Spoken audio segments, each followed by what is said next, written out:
The most miraculous thing about Mount Athos may simply be the fact that it's still there. Over the centuries, it's been invaded by Crusaders, Ottomans, mercenaries, pirates, and Franks. The Nazis had their eyes on it too. The 2,000 monks attribute their survival, not surprisingly, to divine intervention. But they've also been pretty crafty. Some of the measures they've taken will surprise you. If you'd like to come for a visit, though, it can be arranged, but it's not easy. First, you'll need a visa issued by the monks. And unless you're an Orthodox pilgrim, it can take a while. Next, you'll fly to Athens and make your way to a scruffy little town in northern Greece where there's no airport and where the roads are dicey. Then you'll hop on a ferry, unless the trip has been canceled because of rough seas. That happens all the time. But on a calm day, it can be a very pleasant ride. The story will continue in a moment.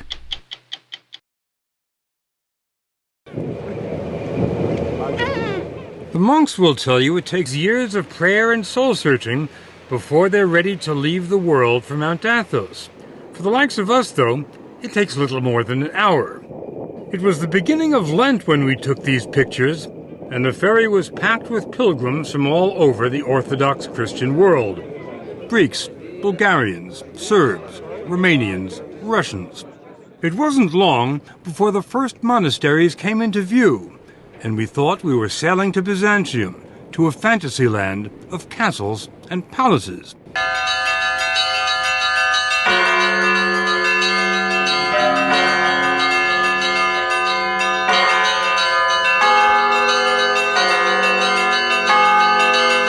We were headed for Vatopedi, one of the oldest and largest monasteries on Mount Athos. It had the feel of a medieval city. Holiness seemed to seep from the very stones, from the frescoes on the 10th century church, from the marble font for holy water. But then there was the monastery's secular-looking centerpiece. There's nothing remarkable about the clock tower at the Vatopedi monastery, except for one thing. Check out the time. It's just about 8:30. Now, my watch reads 2:30. That's a 6-hour difference, and there's nothing wrong with their clock or with my watch. It's because the monks on Mount Athos keep Byzantine time. The day starts at sunset, not at midnight. The monks measured time this way during the days of the Byzantine Empire. That's the Christian empire that followed the fall of Rome, and that's the flag they still fly here. How long ago did the Byzantine Empire fall? 1453. 1453. That's a well-known fact. Well, it wasn't to us, but to Father Serapion, 1453 is the day before yesterday. This peninsula is the only place in the world that still keeps Byzantine time. It has maintained this time for some 550 years. It was harvest time when we arrived, and dozens of monks were hard at work in the olive groves on the hills overlooking the monastery. That's where we ran into Father Nicandros from Melbourne, Australia. This place looks like a summer resort, like a holiday resort, like a retreat, but it's not. It's an arena. It's an arena? Yes. What do you mean? The unseen warfare. Unseen warfare? That's right. What does that mean? We fight against the angels of the dark side, you see, of the demon, of the devil, Satan. The battle against Satan and the dark side is waged here every day. The spiritual leader at Vatopedi is Abbot Ephrem. Here, the life of Christ is experienced in a genuine way, and this doesn't happen in many other places in the world. What I'm talking about is the art of salvation. It just so happened that while we were there, the monks celebrated an elaborate 7-hour vigil, and the church was packed with pilgrims. It's held once a year to honor the archangels Gabriel and Michael. According to the Bible, Gabriel and Michael led the army of angels that expelled Satan from heaven.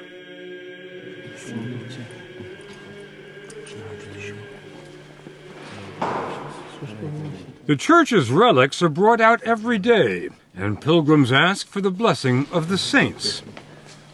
The most sacred relic on the entire peninsula is in this case, fabric said to be part of a garment worn by the Virgin Mary.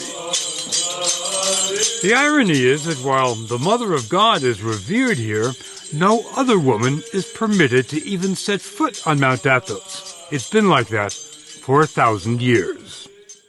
The reason, according to Orthodox doctrine, is that Christ gave the peninsula to his mother, and all other women have been excluded so as to fully honor the Virgin Mary. It's also been said that in the days before the ban, when women did come here, the monks became distracted and couldn't devote themselves entirely to prayer. They say it's been a lot easier since the last lady left. Keeping women out certainly wasn't much of a problem 300-400 years ago. Do you feel that's becoming problematic today? I don't think so, because the monastery itself and all the land around it is our property. And if we don't want women coming onto our property, we have every right to do that. Mount Athos may be the last all-male bastion in the world, and Father Arsenio says it has to stay that way. Here we are concerned solely with purity and our elevation to eternity. If women are permitted, they'd bring their families and their children. This place would become a tourist attraction and no longer a place of silence. If we wanted to experience profound silence, we're advised to go to Stavronikita. It's the smallest monastery on the Holy Mountain, but it has some of the most remarkable treasures. You stay in the silence just by walking in. There's no electricity here, so the icons and mosaics are illuminated only by shafts of sunlight and a few candles. St. Nicholas, the patron saint, John the Baptist, and the Virgin Mary. We were stunned by the magnificence of the art here, but then we ran into Father Maximus, a former professor at the Harvard Divinity School. He told us what we were seeing cannot be described as art. They're devotional objects, and they're part of the living liturgical life of the church. So we don't have any art, and we're not a museum. I mean, to put it starkly. Whatever you call it, it's priceless. That's why the monasteries have been invaded and plundered so many times over the centuries. The monks' most recent brush with history happened only 70 years ago. The Nazis were coming their way. In the spring of 1941, the Germans invaded and occupied Greece. They marched up the Acropolis, raised the swastika beside the Parthenon, and were about to invade. The monks asked for a meeting with Nazi officers who advised them to appeal to Hitler himself. And the monks wrote a letter to Hitler. A letter was written, and in the letter the monks identified themselves. They said, "This is who we are." And they asked Hitler to place the Holy Mountain under his personal protection. What kind of response did you get? Well, it seems that Hitler liked the idea and accepted the invitation to become the personal protector of the Holy Mountain. Well, let me just get that straight. Hitler, the personal protector of the Holy Mountain. That's right. That's right. Hitler did send a team of German academics to Mount Athos. They took 1,800 pictures of the mountain's treasures, and it wasn't because they enjoyed photography. Hitler wanted the monastery's riches in Berlin. The professors were sent as an advance team to catalog the treasures of the Holy Mountain so that a selection of things could be made to be removed. Didn't happen, did it? No, it didn't. Not a single thing was taken. Father Maximus believes they have the Russians to thank for that by the time the Nazi scholars completed their work, Hitler was bogged down in Russia and wasn't thinking about icons. That Nazi period has been largely forgotten here. To the monks, it was just one more blip on the road, and a small one at that. Today, Vatopedi is the most popular destination on the mountain.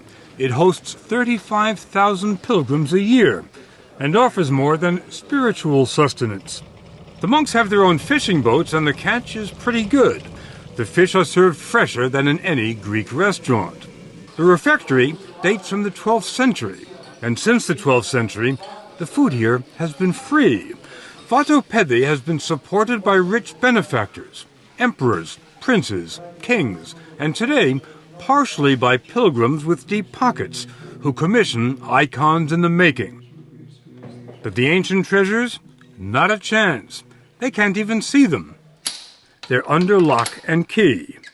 It's not a new security system, but it works. Normally, it takes more than one monk to unlock the door, because no one monk is allowed to have all 4 keys at the same time. It's sort of a medieval version of the nuclear launch control. Do you keep those keys in your pocket, Father? Try not to. Father Matthew from Fond du Lac, Wisconsin, was given the abbot's blessing to let us into the inner sanctum. Once inside, there was still another hidden door. Behind the curtain. We walked into the world of Byzantium. It was hard to imagine that everything here was at least 600 years old, because the brilliance had not faded. There are almost 4,000 icons stored in this monastery alone. Oh, wow. The highlight? A 14th century icon of Christ. Every monk will tell you the sole purpose of life on Mount Athos is to get closer to Christ every day. And they say total union with Christ is only possible when they leave this world. Πρώτο πράγμα που κάνει ένας μοναχός είναι να αγαπήσει το θάνατο. The first thing a monk does is embrace and love death. Embrace and love death. Γιατί ο θάνατος... Because death is the ticket to the other life. Without a ticket, you can't travel. Where do you get the ticket? Εδώ στη ζωή αυτή. In this life, that's what we do each day. We prepare for death. Για το ταξίδι μας προς τον ουρανό. And we are joyful about our journey to heaven. Right. Father Matthew offered to take us to the transit point between this world and heaven. When a monk dies, he's buried until there's nothing left but bones. Then he's brought to where every monk who's ever lived here ends up, the ossuary. Any idea how many skulls there are here? Thousands. I'm not sure how many thousands. Any idea how far they go back? The ones here would be to the 16th century. When you look at the ossuary, what comes to mind? Mostly I see that this is where I'm going to be. I always like to say these are my future roommates.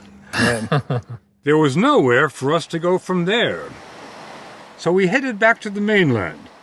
The monks invited us to come back any time. And if we do, or if our grandsons or great-grandsons do, after 10 days here, this much we believe. Mount Athos will not have changed at all.